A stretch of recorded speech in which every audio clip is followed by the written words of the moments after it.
Jerusalem. Well, Israel's Prime Minister has pledged to demolish the homes of those Palestinians who carry out attacks in Jerusalem. It's a practice that's been used before by Israel and one that is condemned by human rights groups. With me is Munabah from BBC Arabic. What is the legality of demolishing homes of people who've actually carried out attacks? Well, under the Fourth Geneva Convention, Israel does not have the right to demolish homes of Palestinians because it's considered as collective punishment. I mean, we know that until 2005, it was an Israeli policy to demolish the homes of Palestinians involved in such attacks. But this has stopped. We know that since 1967, more than 27,000 houses, and this is according to Israeli human rights groups, were demolished.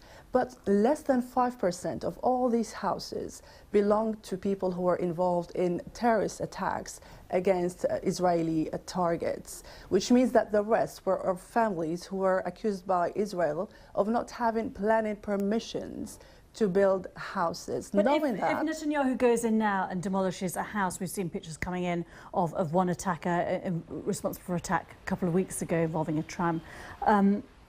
If that house is demolished, why is that collective punishment? Why is that not potentially justifiable? We have to know that in each Palestinian house lives more than 15 or 20 people. Palestinians are not allowed to build houses. They are not granted planning permissions. That's why in each house you will find plenty of families. If one member of this family has committed an act against Israel, it doesn't mean that all the other members of the families have to be punished. And this is the reason why many human rights groups have they have said that this is illegal, this is a collective punishment against all Palestinians who demolish houses. What about, though, for example, in Quentin Somerville's report, we saw, I think, the father of one of the attackers from yesterday giving his support to what his son had done. In that case, if you have family members who are supporting what the attacker has done, is that still not allowed under law? Again, maybe the father says he supports what the son has done, but in the same house, maybe the uncle is living, maybe 3 or 4 aunts are living, so it's not only one family and children, of course. So they cannot all be punished for the acts of one person. And that's why under international law, it is illegal to demolish the houses of Palestinians. And that's why in 2005, Israel considered that this was a collective punishment policy and decided to stop it. And human rights groups as well said that it did not deter Palestinians from committing attacks against Israel. And of course, they bear in mind the Fourth Geneva Convention that prohibits collective punishment. So if Israel takes out this action as it is threatened, what could happen to Israel effectively?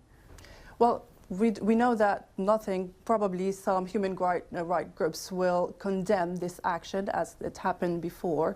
Probably Palestinians will condemn this action again, but on the ground, nothing will happen to Israel. But there will be more anger amongst Palestinians who already consider that they are being punished enough. They consider that Israel does not bear in mind that they are suffering underneath the occupation and that Israel does not try seriously to work towards peace with Palestinians. That's obviously a very Palestinian viewpoint of things on the ground at the moment. We were just seeing some pictures of one of the families in mourning and receiving relatives and flowers there. Thanks very much indeed for explaining that, Munabah. Thank you. From BBC Arabic there.